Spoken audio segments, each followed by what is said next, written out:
Hey there guys, this is Cassandra. I'm a Riffle in Time and I'm so glad you're here. Today we are doing the top 10 tarot decks of 2023. This one is going to be more rules, more specifics. So I've done my standout decks of 2023 and that tag's just really loose. It's not tarot or oracle specific. It doesn't matter how many decks you mention, but this is very specifically my 10.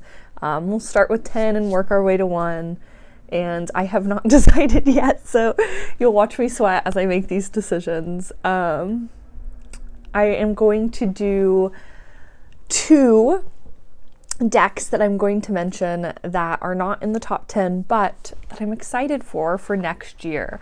I wanted to mention these as in looking forward to 2024. I thought it would be cool. Tarot of the Cosmic Seed and the Ritual Tarot. These two have come in at the very end of the year for me, but I've been really excited about them. I've been using them a lot, but again, it was at the very end of the year, so I'm really excited for those for 2024. I will start with 10 though, being Smoke, Ash, and Embers. Now, last year, I would say if I had done this video, I think last year Smoke, Ash, and Embers would have been higher up on the list. I still use this a lot, and it's so funny. Aren't they? But yeah, this is my last pull. These two have been stalking me from this deck all year, and I will have to say, the star's not so bad. We don't love the Ten of Wands as much, but I love this deck. I will say probably the biggest reason that it did make it to the top 10 is because I've been really obsessed with the pairing this with Oak, Ash, and Thorn and Thistledown, and then also my Dragon and Bones pairing this with the Energy Archaeology Oracle. On its own, I have not used it a lot this year though, which last year it was just like it by itself. It's a beautiful deck though. I love the dragons. I'm definitely a dragon girly. Embarrassing, but my first email was Green-Eyed Dragon 333 at net zero. That's an old one, but that was my first email. I don't know if I've ever told anyone, but obviously I love the dragons. But I will say again, I didn't use it as much as I did on its own, like I did last year. Next up, we will do, let's do, this is the Practical Magic starter tarot deck. I will say the first half of the year, this is always until like the end of summer. This is a one I really choose for. The spring and summer time is my like most used time for this deck. So the first half of the year I was using this a lot, and I realized that as well because I looked back through my posts, I was even posting it quite a bit. But I have always really loved this deck. I think collage, I don't know when exactly it became popular, but I love a collage deck, and I like the energy of this one, and I always have really, it feels like just like on the nose readings. It's always just like so direct with me. I also really love to use this with the other decks that Chingay has. So I'm a Chingay girly, so I love dragons and Chingay. So here we are with our first 2 choices of the some of these cards. I just like, I'm just so fond of them. I have like particular memories where I remember pulling them, and I think that alone gives it into my top, is like that I can remember these individual readings because they were like that important. I also just, again, really love the energy of this deck, and it's like my go-to for that springtime. I'm really excited to spend the spring with the 2 of these actually. The next one I'm going to do is the Extraordinary Incantations Tarot and Oracle. This has actually made it into, I think, my top 3 of my Oracle decks, but it has to be part of my tarot as well because it is tarot based It has all the tarot cards in it, and I do use it as a tarot deck. I think it's technically a tarot-inspired oracle deck is what it's called, but I think these two, since they're both from Chingay, are going to be a lovely pair for the spring, and this definitely gives me like springy vibes as well. So I'm really excited to use these together next year. But I have obsessively been using this since I got it this year. I didn't throw in a lot of decks that I got towards the end of the year. I got this probably at the end of the summer, but I have just like almost compulsive. Like, I can't stop myself. I love to throw it. I don't know if you peeped this poor little box. It's just, I throw it in my bag and I go, and I take it everywhere, and it lives on my deck, and it gives me just such wonderful readings. And I've said before how I really love this deck because it gives me a different perspective a lot of times on these tarot cards, because there are like little oracle-y like affirmations on it. It gives me a shift. Actually, I think we just passed the Three of Swords. That's like one of my favorite ones to mention, because like Three of Swords, you know, but this Three of Swords, I feel very differently. I get over myself, I get over it. And though it's like a little bit of a cheeky deck, it's also like, it's been super helpful. The Tower, I think in this one, is I admit defeat. And I've said, I admit defeat. And this is what I'm talking about. Like, I remember, I remember what it says on here. That's how like much I've been using it. It kind of reminds me of another pick that I have coming up, where it's the Tower, thinking of it as like letting go and like stopping like that clenching that you sometimes do when you're in a Tower moment. You're just like hanging on for dear life. And these two remind me of like really like just letting it happen, because it is happening, you know? And really, the times that I've got these cards and I've been in those moments and I've actually listened and let things happen instead of like trying to hold on to them, it has made for an easier transition, I will say. So that is number 8 now, I think. Yeah, I think so. We're going to number 7. Number 7. Let's do Tarot of the Holy Spectrum. Yeah, this is the Infinity Edition. I will say that since I got the Infinity Edition, I've definitely been choosing it over the original, just because I really love the bright colors of it. Like this card specifically is one of my favorite cards from this deck, and this has like a pop to it that in the original, it's really like muted. You can't really see the kind of like whisperings.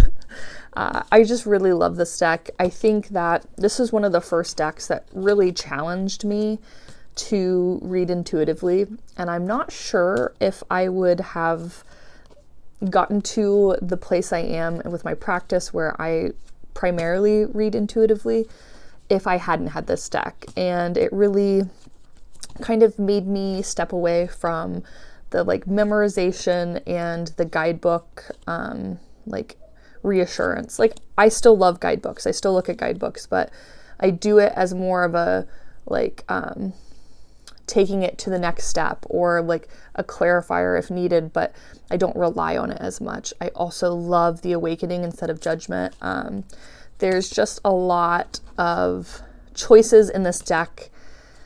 I really love this deck.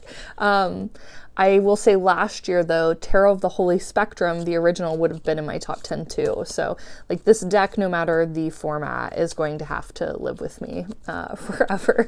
I really think it's just stunning. I love the Fool and the World in this too. I really love when the creators choose to make the Fool and the World that like the cycle, like the starting and the ending, like you can see them like come back together. It's like, I really love that. I'm obviously not saying that very well. I don't have the words for it right now, but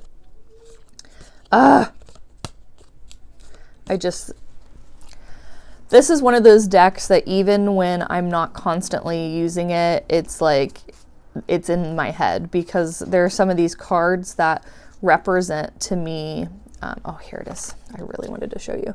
So stepping off the cliff here, and then we just passed it not that long ago here. Let me find it. Okay, I went too far. I went too far, I think. I will cut some of this out. There we go. On the same cliff, still with the infinity symbol. Like the reaching and like stepping forward versus like the releasing and, you know, the wind. So many things about it. So good. This has definitely been a deck that stayed consistent through the year. Some of them will really get caught in the seasonality of my life, but that deck is like a through the year deck. Next, I'm going to do Oak, Ash, and Thorn. And this one, I'm showing you the box of the full size, but the one that actually I used the most was the mini version. And I think I said recently in a video how this was very surprising to me, because last year I don't think Oak, Ash, and Thorn would have been in my top 10. But when I got the mini, I don't know, something about me and mini decks, it really opened up the relationship for me and Oak, Ash, and Thorn to spend more time together. And then I realized how much I loved it. I always have like aesthetically loved it, because again, I love Adam's art. I love the choices, but I just like hadn't connected with it as much as the dragons. But this year, again, it was a big difference for me being able to like kind of re-spark my interest in the deck by having the smaller version, and something about seeing them even smaller, like how cute these little woodland creatures are. Look how tiny. I had also said about, I actually used this deck for my first like monthly email.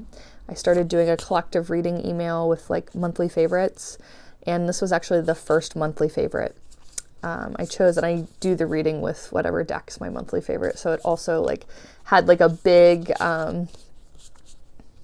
moment this year that will stay, I think, forever special to me.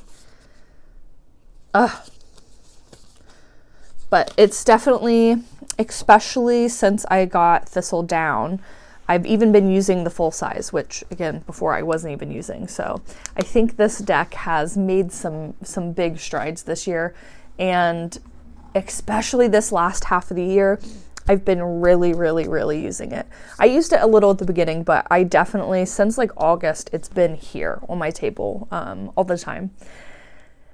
And I'm really glad I had that moment to like spend with it, because I didn't realize how much, again, I enjoyed the deck. Okay, we're getting down there. I think, are we at the top 5 now? Or maybe 6. We might be at 6. Yeah. 1, 2, 3, 4, 5. No, 5. I keep forgetting, because one of the decks, I have the box for it over here. Okay. I think my top 5 is set. Okay. So 5 is Way Home Tarot. Now this deck is the deck I really learned how to read with. And I've said how a lot of the times when I picture like the Empress, the Emperor, if I'm picturing the 8 of Cups, this is the deck whose like image comes to my head, because it has had probably the bigger impact of the decks so far, just more in my tarot journey and my learning. I think also, it was funny, I actually did a oil pastel of this. I was just like sitting with this one day. But I have not used this deck as much as I usually do personally this year, but I have been every Sunday for the Sunday reading the creator does. I have been there having this deck used for me and like the collective of her like subscribers. So this deck though, I might not have used as like frequently as I normally do. It's been like my weekly check-in. It's really been really good. The Sunday reading has been like one of those things that's kept me like moving in the timeline. Sometimes I get lost, like time's just like wobbly.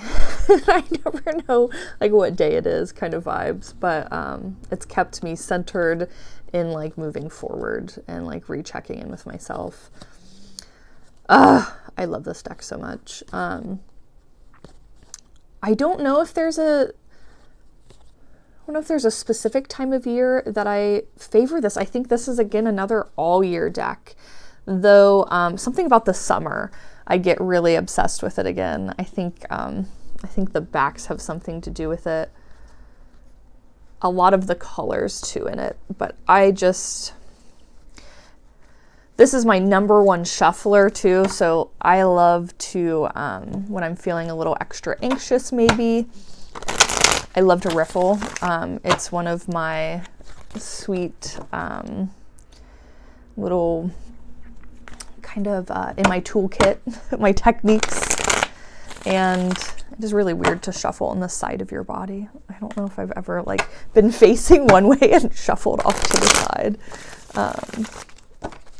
I love how this deck shuffles. I do. I love this. The artist for this is Autumn Whitehurst, I believe. I really have enjoyed as well. She's been posting on the Everyday Magics page like every week about a card from here and like kind of like her perspective when creating it, or like some kind of like statement on it, and that's been really cool to see as well. I think on my own, maybe it wouldn't have been in the top 10, but I think if the Sunday reading hadn't been there, I would have used it more. So I was kind of like getting my use of it during that. So I would say either way, honestly, it probably would have been there, because if not, I would have been using it more often. Next, though, is a deck that I don't think, actually the next four you probably know. This is the Playful Heart. I think you know that they're what the top four is. I think I'm going to dedicate some real time and just use this deck, maybe like a month. I think the top four, even like top 4 or 5, I want to just spend a month on each deck, just like really living my best life with it.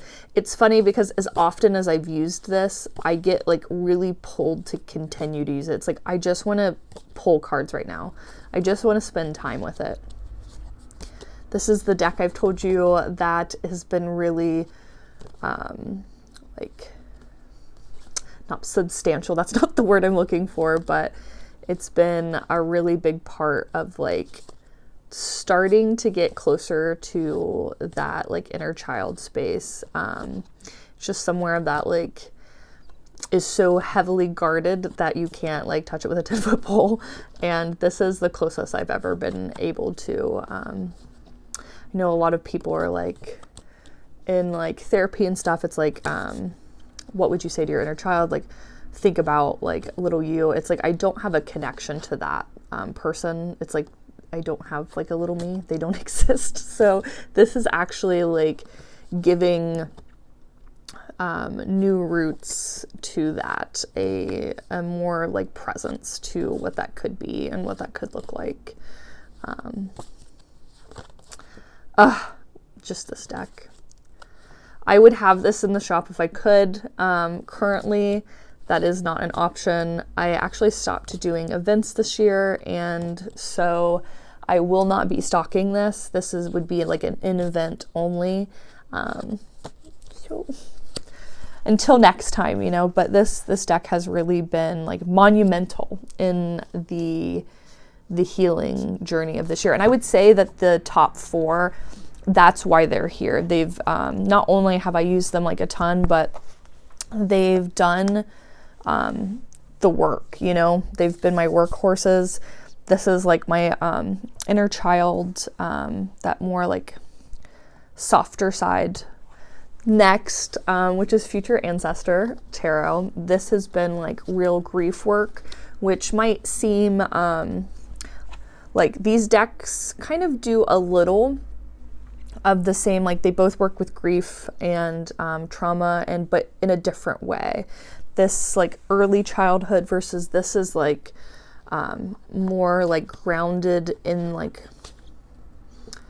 this feels a little more of like the later part of my life and more nature nurture versus like sweet and soothing, like playful. This is like it's a little of the same thing but just a different part of it.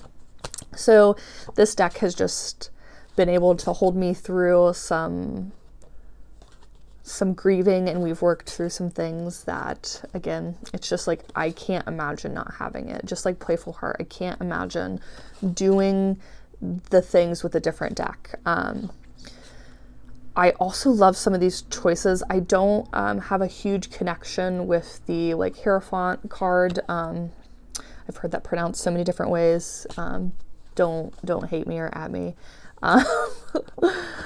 I think that this deck, doing it Virtue, is really cool. I also, another reason I really love Tarot of the Holy Spectrum is, though it's called the same thing, it's like perspective and version of it is, again, different. It's closer to what I feel. So I really love decks that bring new life and connection to a card I've like historically felt disconnected to. And I love this deck also because even when I can't like be outside in the woods, it feels like I'm outside in the woods. Some of these choices are just, they're so good. I really, the top 5, you'll definitely have to pry out of my culted hands. They'll never leave my collection.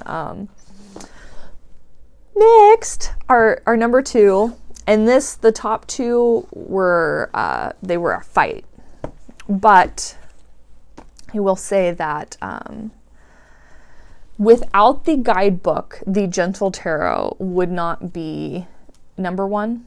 So since I'm including the guidebook, I am leaving this in this order because the guidebook really took a like connection I already had. Like I've always loved the Gentle Tarot. My first version of the Gentle Tarot was the linen edition, and it has these little guide cards. I've always really loved them. I've loved this deck, but when I got the full-size guidebook, it took it to the next level.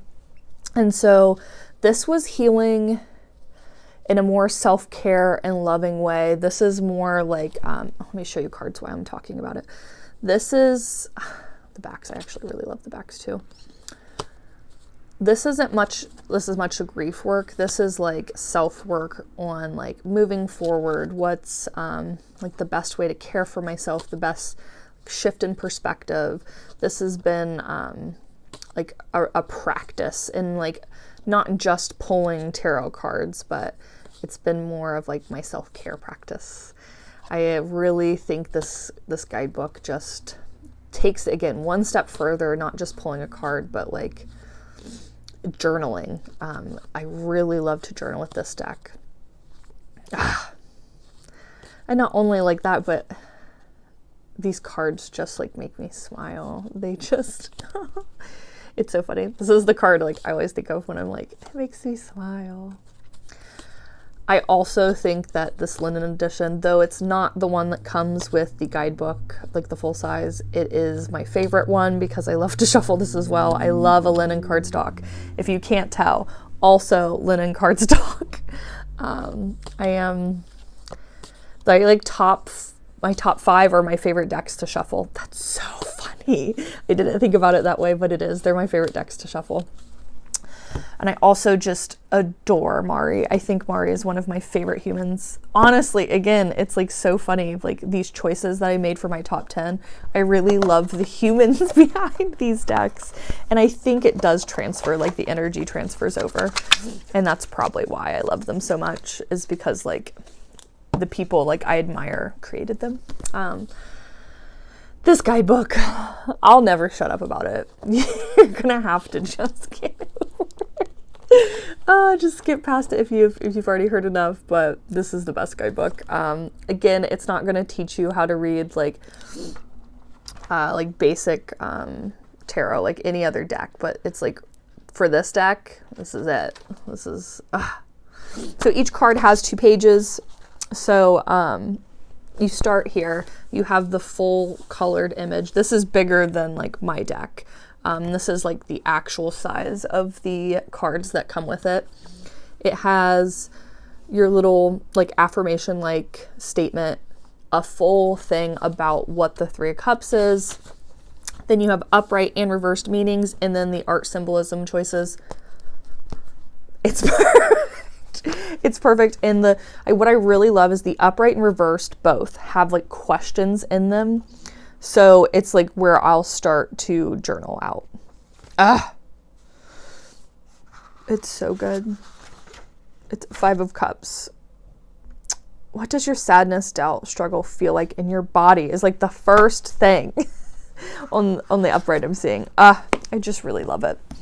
And again, it has been just like monumental in my like mental wellness. And I think this year I've needed these. Why are you doing this to me? I don't love a tuck box, I will say that.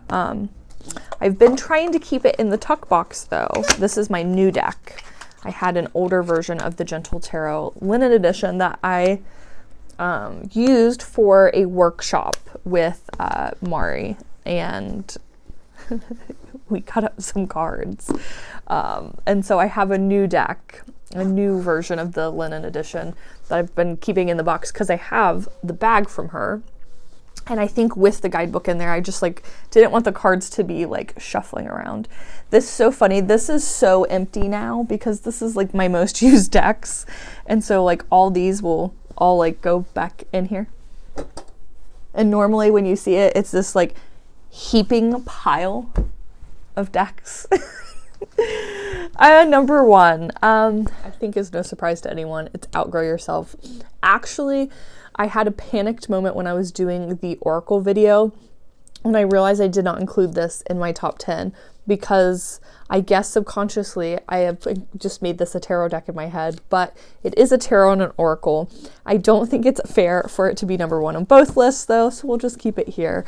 Just know that no matter which form it's being used in, no matter what list I've put it on, it is my number 1 deck for the year.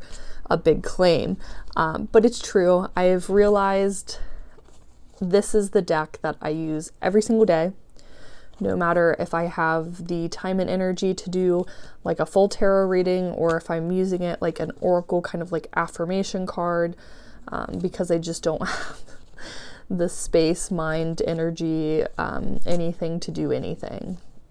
It meets me where I am every time. It says exactly what I need to hear. Whether it's not to drown in a glass of water or to remind me that pain is growing, what you focus on will grow, what you will allow will continue, really just everything you need reminded of. It has also really pushed me to see different perspectives in cards. There is a card here, Cruelty, which I think is 9 of Swords if you're doing RWS. Don't at me if I'm either. Just love me where I'm at. But regardless, the little phrase on the card is cruelty is the highest pleasure. And I remember like the first time someone looked through this deck and saw that card was like, wow, that's a little intense. And I'm like, but thinking of it in like a different format, not just like their gut reaction to it, is like, how many times are we doing things to ourselves, like twisting that knife to ourselves, looking into the life of somebody like our ex or like an old friend that is just, this is it. How many times are you taking the anxiety spin, you know, and just like playing out every conversation that's ever went bad? Like, how many times are you indulging in that like stress, anxiety response? This is what you stay focused on will grow. I mean, it really has just been like a monumental piece to me in my life, and it's shaken up my practice. It's really just shifted so much in a deck that has, again, it's no deck is more used. No deck has been there more. And it really, this was probably the deck that made me think of like how much my practice has broken away and changed and shifted. And I think that it was the first deck where I'm like, wow, I don't think this was in my only 10 decks video.